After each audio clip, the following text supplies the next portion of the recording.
오늘은 대림절 세 번째 주일입니다. 이 시간 하나님께 경건한 마음으로 예배를 드리겠습니다.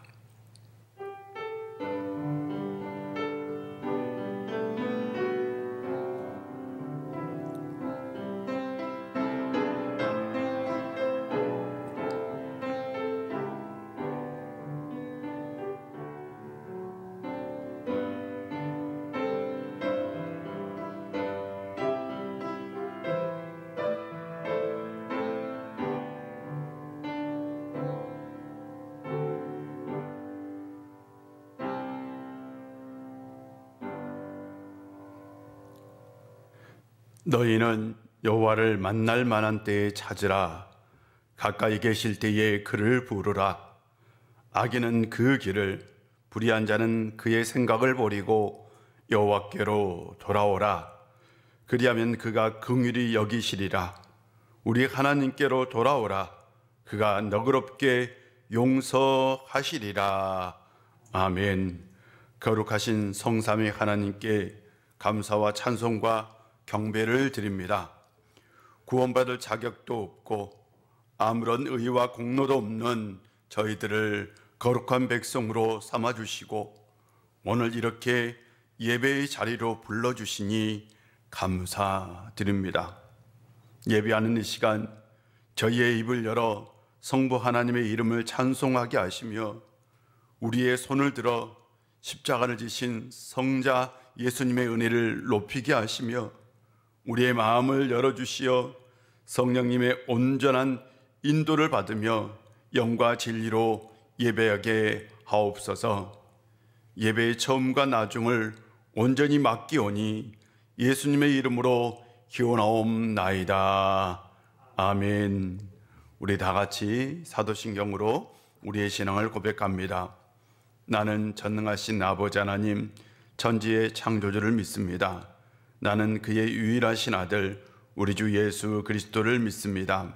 그는 성령으로 잉태되어 동정녀 마리아에게서 나시고 본디오 빌라도에게 고난을 받아 십자가에 못 박혀 죽으시고 장사된 지 사흘 만에 죽은 자 가운데서 다시 살아나셨으며 하늘에 오르시어 전능하신 아버지 하나님 우편에 앉아 계시다가 거기로부터 살아있는 자와 죽은 자를 심판하러 오십니다. 나는 성령을 믿으며 거룩한 공교회와 성도의 교제와 죄를 용서받는 것과 몸의 부활과 영생을 믿습니다. 아멘. 찬송가 99장입니다.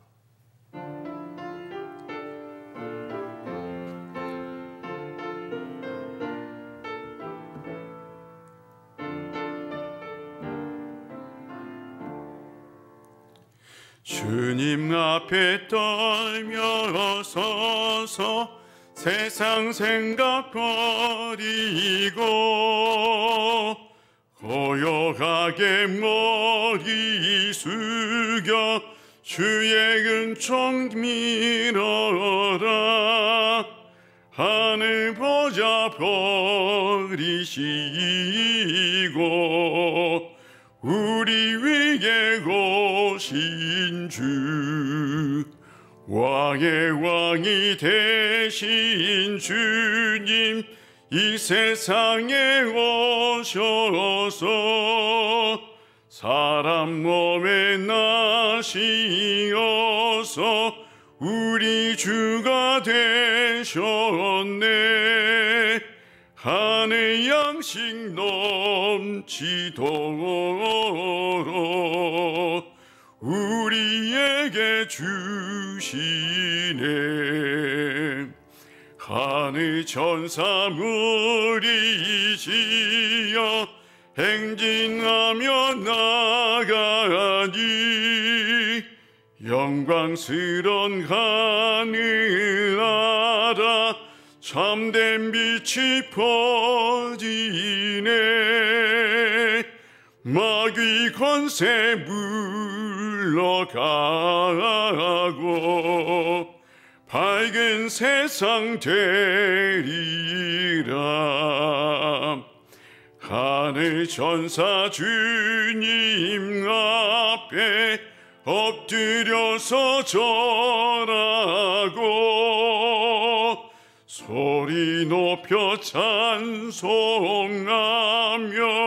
주의 이름 기리네. 할렐루야 할렐루야 주께 찬양합니다.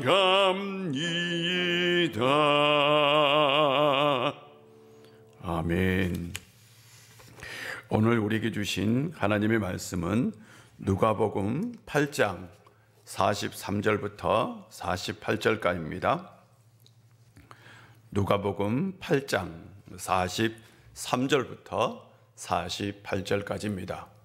먼저 올해 우리에게 주신 하나님의 말씀을 우리 다 같이 합독하도록 하겠습니다. 시작. 예수는 지혜와 키가 자라가며 하나님과 사람에게 더욱 사랑스러워 가시더라. 아멘. 오늘 우리에게 주신 하나님의 말씀입니다. 이에 12회를 혈우증으로 앓은 중에 아무에게도 고침을 받지 못하던 여자가 예수의 지혜로 와서 그의 옷가에 손을 대니 혈우증이 즉시 그쳤더라.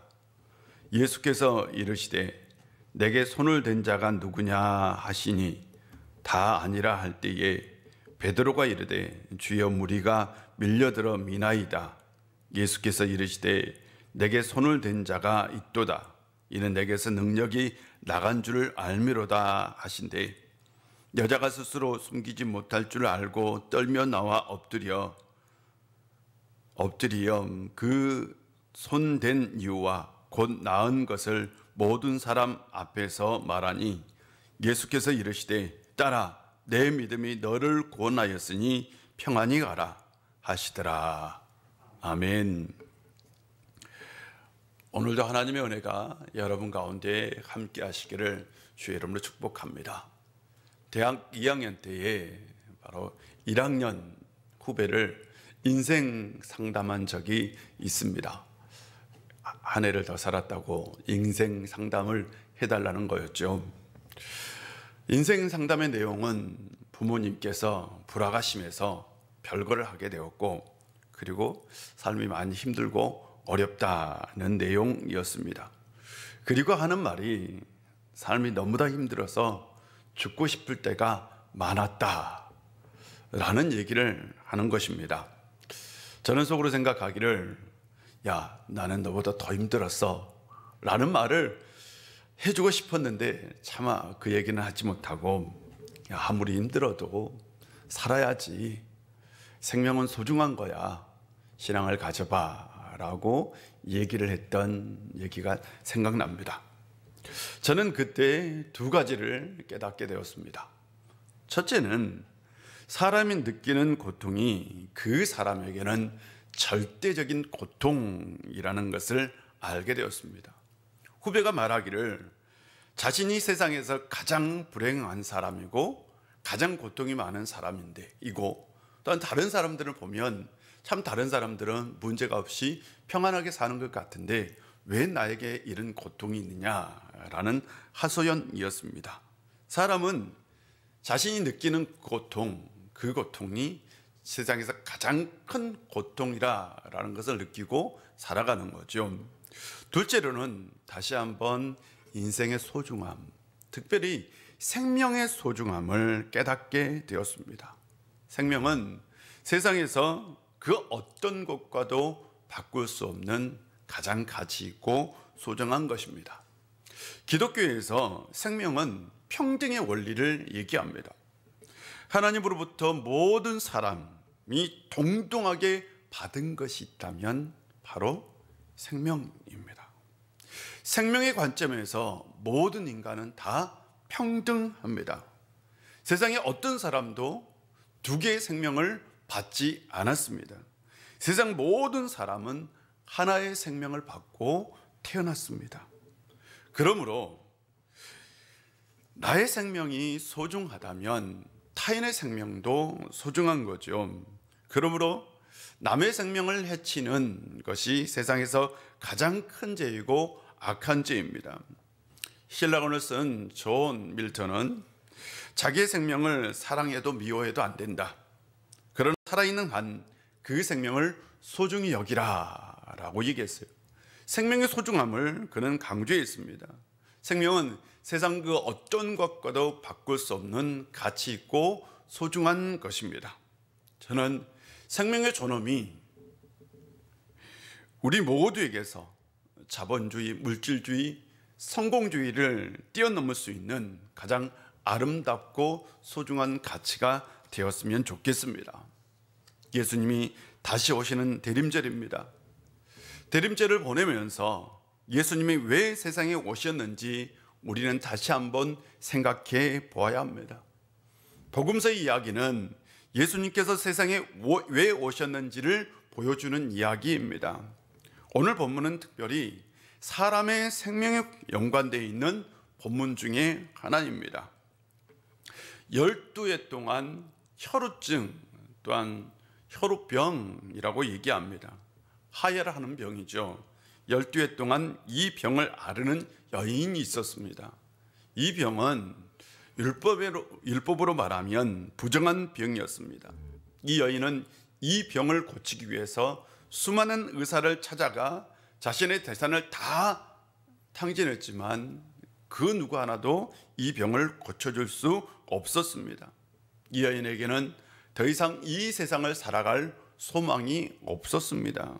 어쩌면 인생을 끝내기 위해서 갈릴리 바다를 찾았는지도 모릅니다. 이 사건 전에 예수님께서 바다 건너편 바로 데가볼리 거라사인 지역으로 방문하셨습니다. 그 지역에는 바로 귀신이 들려서 막 발부둥 치면서 사람들을 무섭게 하는 한 사람이 살고 있었습니다. 예수님께서 그 사람을 고쳐줬는데 그 사람으로 인해서 2,000마리의 돼지가 떼죽음을 당했습니다. 사람들은 예수님께 와서 그 마을에서 떠나달라고 간청을 합니다. 사람의 생명보다 돼지 2,000마리가 더 소중했던 거죠. 참 쓸쓸한 이야기입니다. 고통 가운데 실험하며 괴로움 가운데 살아가고 있는 한 사람을 살려주었는데 그 마을 사람들은 악기 들린 그 사람을 고쳐준 것보다는 돼지 2,000마리가 죽은 것이 더 중요했던 거죠. 그래서 그들은 예수님을 멀리 했습니다. 사람의 생명의 가치가 땅에 버려진 일이 그곳에 있었던 거죠. 예수님은 그 일을 치료하고 다시 갈릴리 바닷가로 오셨습니다. 많은 사람들이 예수님께서 행하셨던 그 소문을 듣고 예수님 주변으로 모여들었습니다. 그때에 야이로라 하는 사람이 예수님 발 앞에 엎드려서 간청을 합니다. 내 어린 딸이 죽게 되었으니 오셔서 내 어린 딸을 좀 살려주십시오 라고 간청을 합니다. 예수님께서 시험대에 오르신 거죠. 구름대와 같은 사람들이 예수님이 죽은 사람을 살릴 수 있는지를 보려고 따르기 시작합니다. 예수님은 다시 사람의 생명의 소중함을 사람들에게 보여주어야 했습니다. 예수님께서 야이로의 집을 향해 가고 있을 때에 수많은 사람들이 예수님을 따랐고 그 가운데 얼굴이 창백하고 기운이 없는 여인 한 사람이 따르고 있었습니다. 12년 동안 혈우병을 앓았던 여인입니다. 그 여인은 사람들의 사이를 비집고 들어갈 틈이 없었어요. 그럴 힘이 없었습니다. 그는 사람들에게 틀림없이 이해를 구했을 겁니다. 제가 죽을 병이 걸렸습니다. 제발 조금 저분을 좀 만날 수 있도록 좀 길을 비켜주세요 라고 간청했는지도 모릅니다. 어떤 사람은 틀림없이 비켜준 사람도 있었을 것이고 비켜주지 않는 사람도 있었을 것입니다. 그러나 그 여인은 힘을 다해서 겨우 사람들의 틈을 비집고 예수님 뒤를 바짝 따라붙었습니다. 예수님 뒤를 따라붙었지만 어떻게 해야 될지를 몰랐어요. 자신은 부정한 몸이었기 때문에 예수님 앞을 가로막고 그분 앞에 그분을 붙들고 간청할 수는 없었습니다. 여인은 틀림없이 망설이고 또 망설였을 겁니다. 그리고 속으로 생각했을 겁니다. 그래, 그분을 붙잡을 수 없다면 내가 그분의 옷에 손만 대어도 내 병이 나실지 몰라 라는 생각을 갖게 됩니다. 그리고 나서 그 여인은 예수님의 옷짝을 살짝 붙잡았어요. 그게 전부였습니다.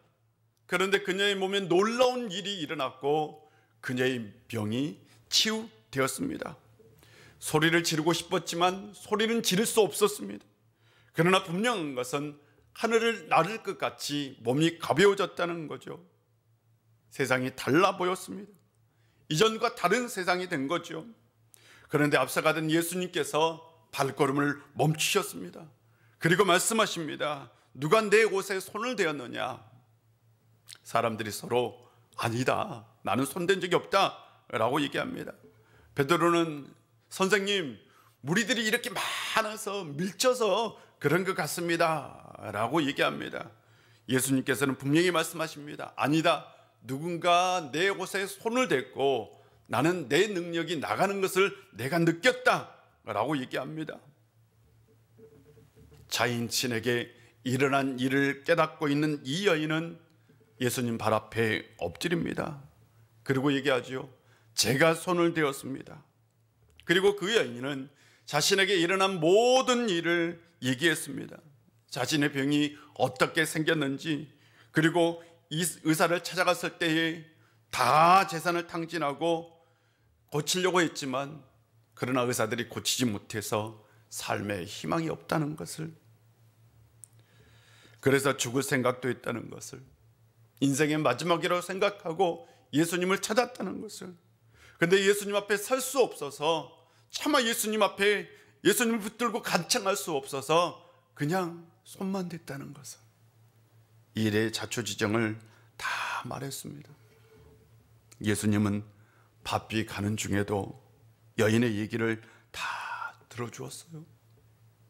여인의 아프고 슬픈 사연을 하나도 놓치지 않고 예수님은 다 들어주었습니다. 그리고 말씀하십니다. 딸아, 내 믿음이 너를 구원했다. 이제 안심하고 가거라 라고 말씀하십니다. 예수님은 그날 이 여인도 살려주었고 12살짜리 아이도 살려주었습니다. 예수님은 그에게 생명의 은인이었던 거죠. 그녀는 예수님을 통해서 새로운 인생을 살게 되었습니다. 예수님은 말씀하십니다. 너의 믿음이 너를 구원하였다. 구약에서 생명은 하나님과 깊은 연관성이 있습니다. 태초에 인간이 생명을 갖게 된 것은 하나님께서 그에게 생명의 숨을 불어넣어서 인간이 생명을 가진 존재가 된 것입니다. 인간의 생명은 하나님의 선물이며 하나님께로부터 온 것입니다. 그러므로 생명은 하나님과 깊은 연관이 있고 또한 하나님과 연결되어 있는 거죠. 죄는 바로 이 연결고리를 끊는 것입니다. 구약에서 하나님을 사랑하고 말씀을 따르는 순명의 삶을 사는 사람이 온전한 생명을 누리게 된다라고 얘기합니다. 그런데 신약에서는 이 생명의 개념이 좀 더 확장됩니다. 신약에서는 바로 이 생명을 바로 영생이라고 표현합니다. 하나님을 사랑하고 순종하는 사람은 예수님께로부터 참된 생명을 얻게 되는데 그것이 바로 영생입니다. 그러므로 예수님은 새로운 생명의 근원이 되십니다. 이 새로운 생명에 대한 얘기가 잘 나타나 있는 것이 바로 니고데모와의 대화입니다. 하나님이 세상을 이처럼 사랑하사 독생자를 주셨으니 이는 그를 믿는 자마다 멸망하지 않고 영생을 얻게 하려 하심이라. 하나님이 그 아들을 세상에 보내신 것은 세상을 심판하려 하심이 아니요 그로 말미암아 세상을 구원하려 하심이라 라고 말씀하십니다. 예수님은 영생과 구원을 동일시 하셨습니다. 구원이 영생이고 영생이 곧 구원이라 말씀하십니다. 그러므로 예수님은 우리의 구원을 위해서, 곧 우리의 생명을 위해서 이 세상에 오신 분입니다. 따라 내 믿음이 너를 구원했다 라는 말씀은, 따라 내 믿음이 너에게 새로운 것을, 너의 육체를 새롭게 했을 뿐만 아니라 너에게 새로운 생명을 얻게 했다라는 말씀이기도 한 거죠. 그러므로 그녀는 진정으로 새로운 생명을 얻게 된 것입니다. 그런 의미에서 예수님은 그에게 생명의 은인이었던 것입니다. 저에게 정신질환을 앓았던 형님이 한 분 계셨습니다. 초등학교를 다니다가 물에 빠져서 뇌에 큰 충격을 받았고 그때부터 정신질환을 앓게 되었습니다. 집안은 풍지박산이 났죠. 형님이 발작을 한번 시작하면 온 식구가 감당할 수 없었습니다. 머리가 깨질 것 같은 고통을 호소하며 발부둥을 쳤어요. 발작하는 형을 아버님은 병원에 입원시켜야 했습니다. 그 당시 한 달 병원비가 아마 우리 가족의 1년 생활비보다 더 많았던 것 같아요. 그렇게 형님은 자주 입원을 하셨고요. 아버님은 밭도 팔고 논도 팔고 다 해서 정성껏 아들을 돌봤지만 아들은 나아지지 않았습니다. 그때에 저는 형이 참 미웠어요. 아유, 그 병 하나 이기지 못할까. 그런 병 하나 이기지 못하는 형이 참 밉고 원망스러웠어요.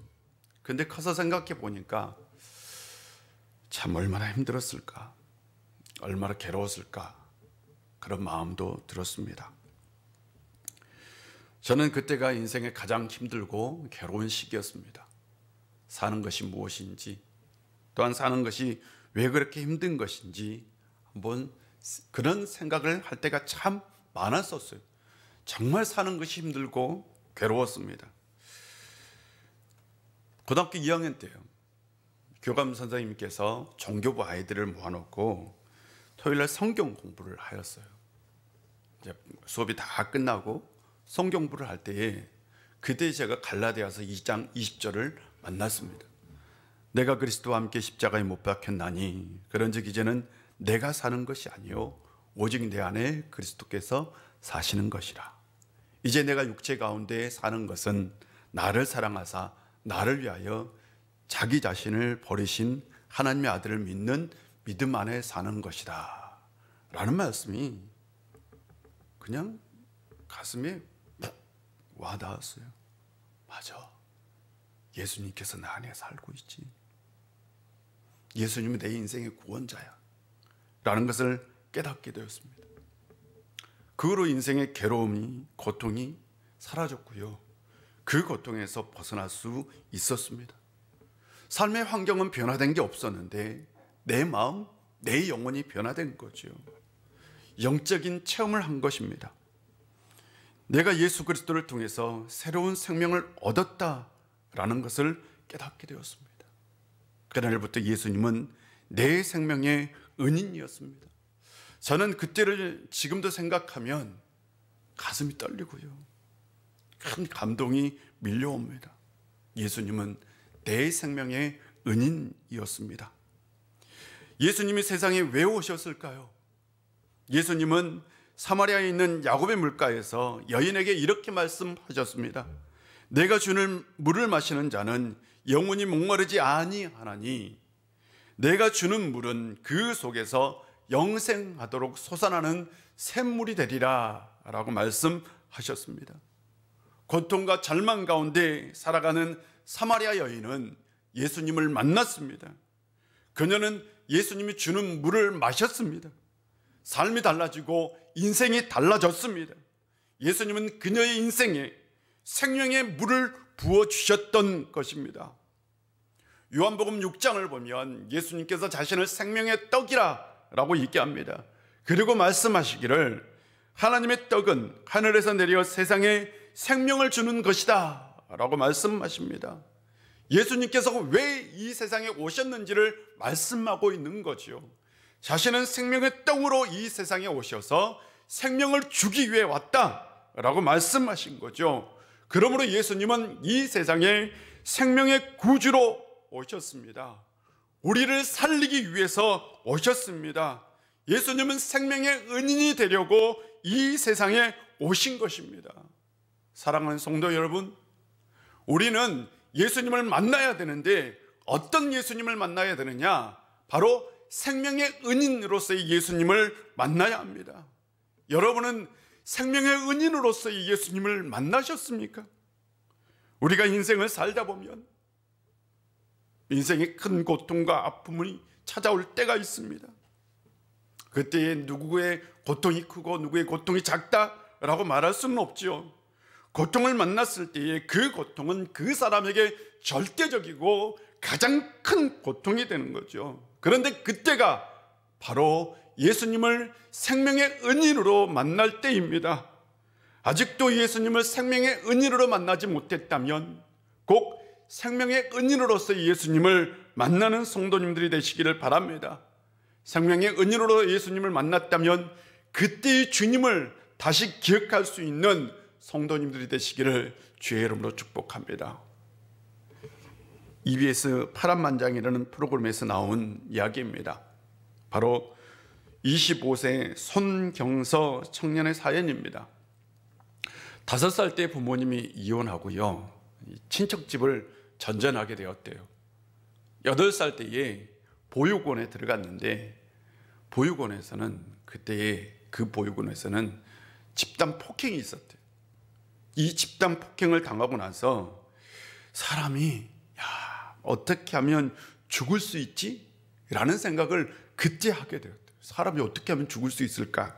그때 하게 되었대요. 그런데 그 보육원이 시에서 폐쇄가 시외에서 폐쇄가 되고 이제 위탁 가정에 가게 된 거예요. 기독교 재단에서 운영하는 위탁 가정이었는데 그때가 가장 행복했다고 합니다. 위탁 가정에서 보내면서 중학교 때 어머니와 연락이 되었고 어머니를 만나게 된 거예요. 근데 어머님께서 같이 살자고 얘기를 했는데 위탁 가정이 너무나 행복해서 성인이 되면 찾아가겠다고 얘기를 했대요. 그런데 그 사이에 아버지께서 재혼을 한 거예요. 재혼을 하고 이제 아버지와 같이 살게 되었습니다. 그런데 아버지께서 술 주정과 폭행 견딜 수 없었던 거예요. 고등학교 2학년이 돼서 가출을 해서 친구 집에서 살게 되었습니다. 근데 친구 집에 사는 것이 눈치를 볼 수밖에 없잖아요. 그래서 학교가 끝나면 저녁 10시까지 음식점에서 알바를 하고, 그리고 저녁 10시부터 새벽 6시까지 편의점에서 알바를 하고, 그리고 학교에서 잠을 잤대요. 그렇게 해서 고등학교를 마치고 난 다음에 고등학교 졸업하고 혼자 산 거예요. 그래, 내가 열심히 하면 내가 이 모든 힘든 것을 다 이겨낼 수 있어 라고 생각하고 열심히 살았는데 되는 게 없다는 거죠. 인생이 너무 허무함을 느꼈습니다. 친구에게 문자를 보냅니다. 나 먼저 간다. 너 이 세상에서 잘 살아라 라고 문자를 보내고 이제 극단적인 생각을 한 거예요. 마지막을 준비하면서 막 울고 있는데 친구가 연락을 해서 경찰관들이 이제 찾아온 거예요. 경찰관들을 보고 다 나가라고, 나는 당신들에게 할 얘기가 없다고 소리를 쳤습니다. 그때 경찰 중에 한 사람이 119 대원들도 다 나가고 지원팀도 다 나가고 다 나가라. 그리고 나서 이 청년에게 하는 얘기가, 나라도 너의 얘기를 들어주면 안 되겠니? 나라도 너 얘기를 들어주겠다. 근데 이 청년이 속으로 생각하기를, 이 사람이 뭐가 그렇게 내 얘기가 궁금할까? 이 사람이 뭔데 내 얘기가 그렇게 궁금할까?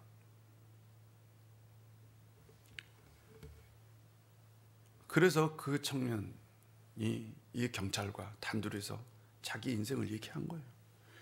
근데 이 경찰이 중간에 끊고 뭐 질문을 하거나 너 왜 그렇게 얘기했니? 라고 얘기하지 한마디도 하지 않고 1시간 반 동안을 자기 얘기를 다 들어주더랍니다.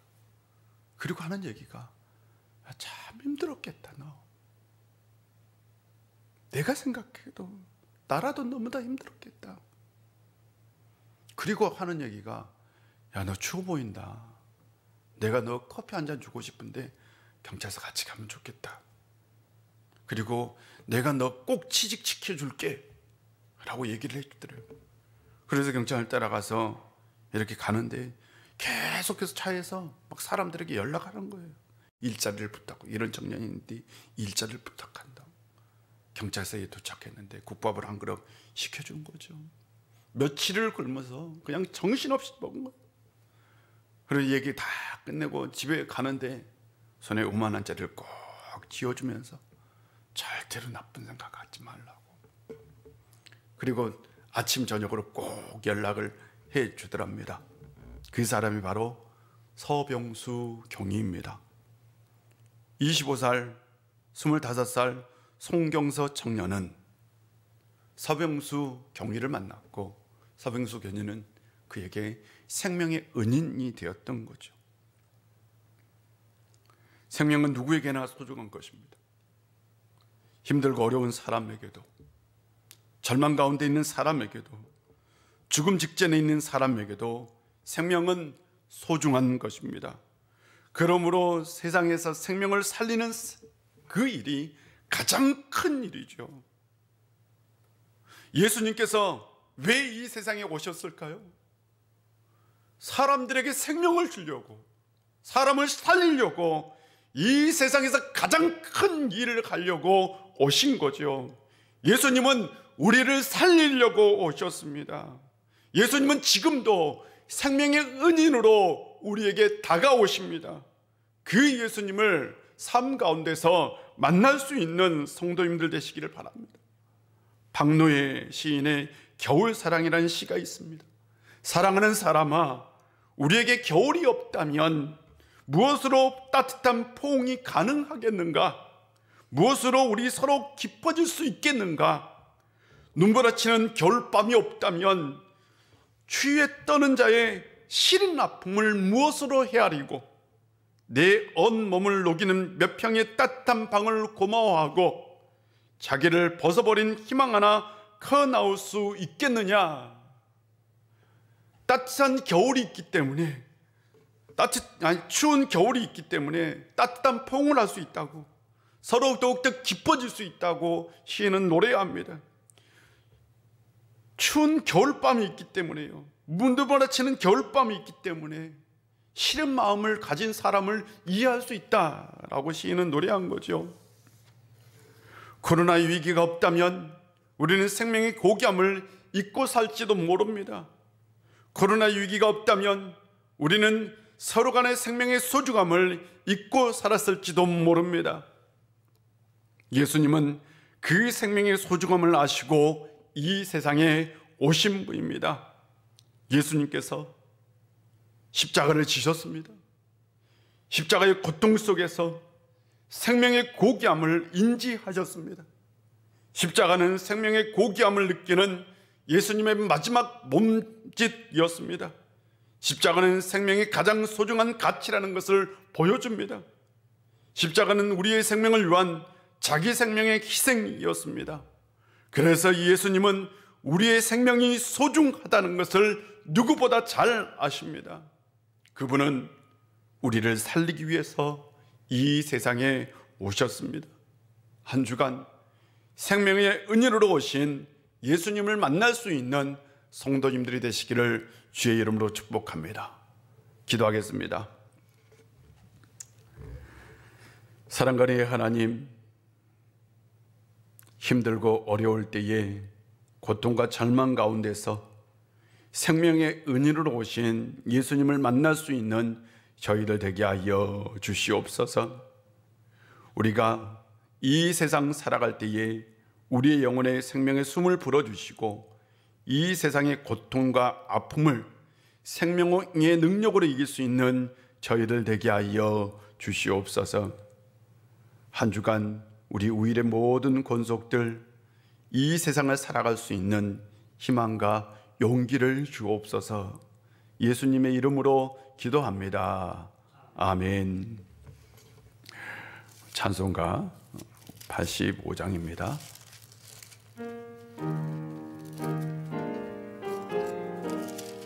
(87장입니다)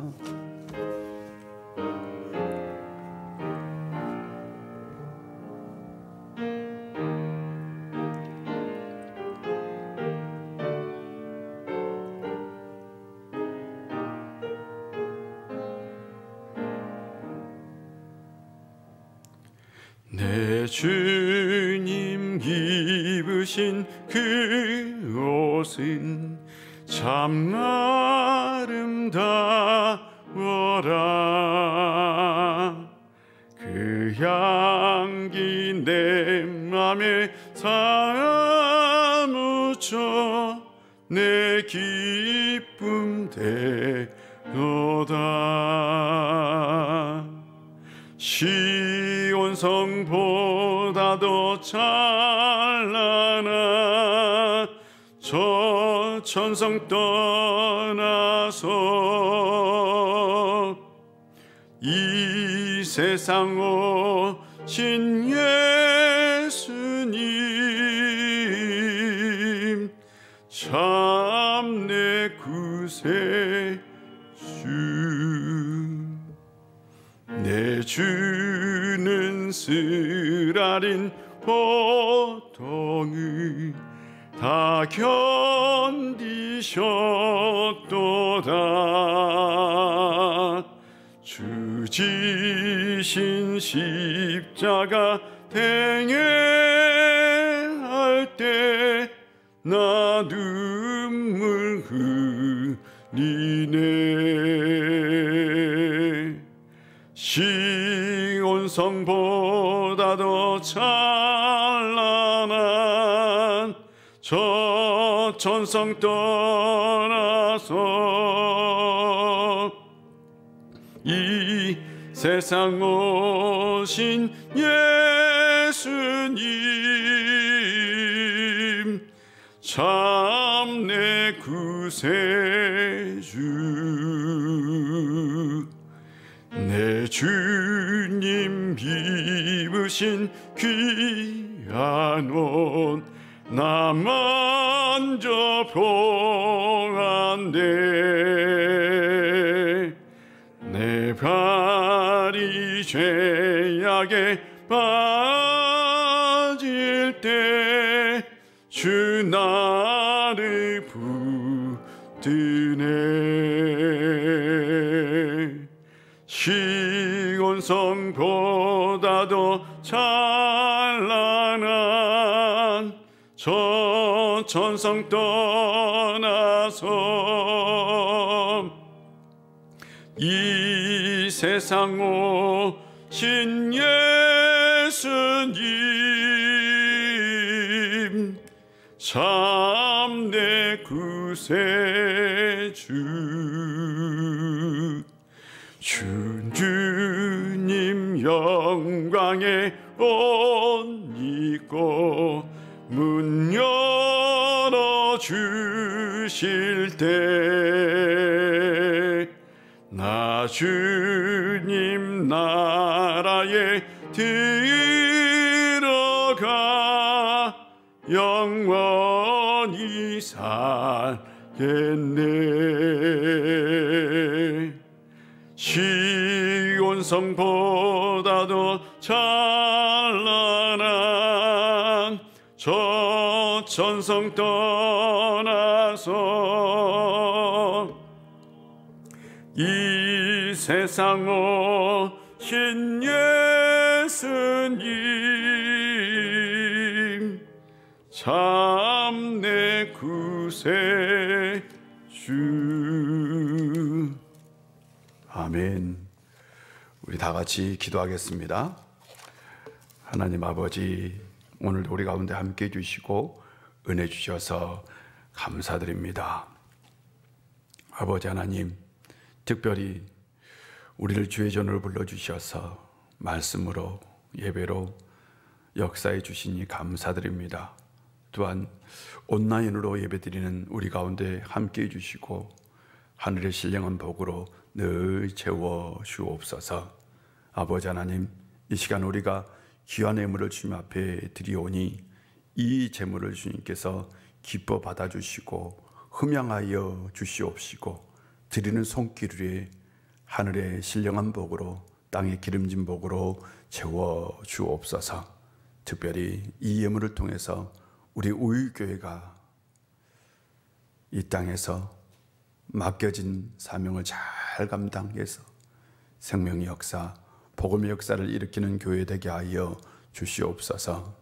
또한 우리 우일의 모든 성도님들 한 주간 살아갈 때에 절대로 물질로 인하여 시험에 드는 일이 없게 하여 주옵소서. 아버지 하나님, 이 은혜가 병상에 있거나 군에 있거나 해에 있거나 지방에 있거나 기타 여러 가지 사정으로 예배에 참석하지 못한 이들에게도 함께하여 주옵소서. 예수님의 이름으로 봉헌 기도 드립니다. 아멘.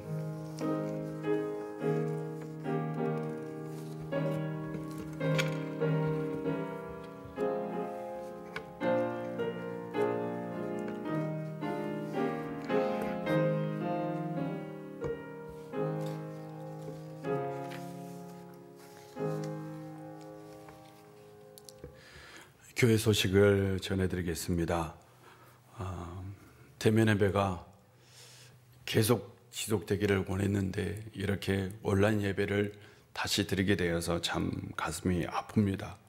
그래도 우리가 정부 방침을 따를 수밖에 없어서 이렇게 우리가 온라인 예배를 드리니 여러분 성도님들 좀 이해를 부탁드립니다. 온라인 예배를 통해서도 여러분이 하나님의 은혜 가운데 늘 함께 했으면 좋겠습니다.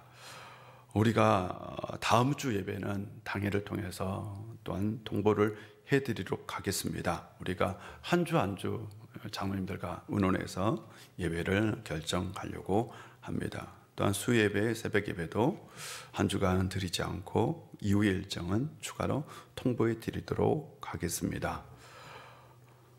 피택자 교육도 잠정적으로 연기해야 될 것 같습니다. 양해해 주시기를 부탁드리고요. 남성교회 여전도의 총회는 비대면 예배로 인해서 교회에서 장소를 제공하지 못합니다. 그래서 온라인으로 또한 방역 수칙을 지키는 가운데서 집에서 또한 어떤 특별한 장소에서 여러분이 회의를 하시면 되겠습니다. 그래서 꼭 좀 총회를 어떤 식으로도 해서 여러분 임원들을 꼭 선출해 주셨으면 좋겠습니다.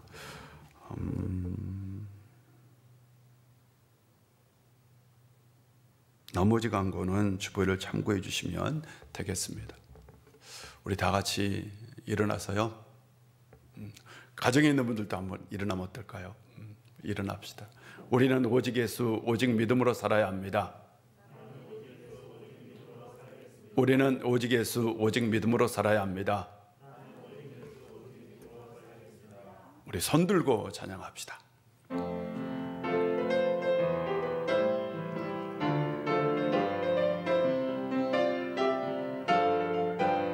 너는 담장 너머로 뻗은 나무 가지에 푸른 열매처럼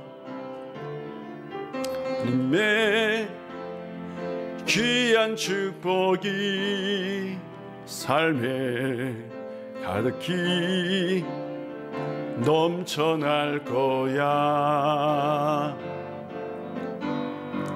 너는 어떤 시련이 와도 능히 이겨낼 강한 발이 있어. 전능하신 하나님께서 너와 언제나 함께 하시니 너는 하나님의 사랑, 아름다운 하나님의 사랑. 나는 널 위해 기도하며 내 길을 축복할 거야. 너는 하나님의 선물, 사랑스러운 하나님의 열매, 주의 품에 꽃 피울 나무가 되어줘.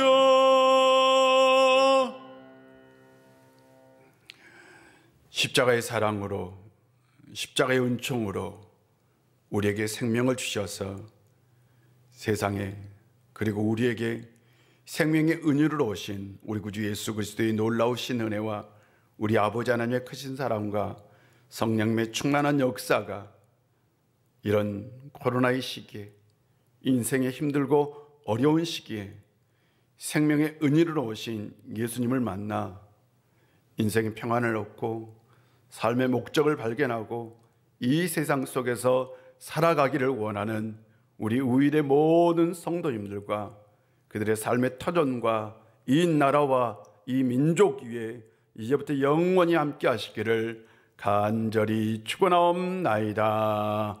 아멘.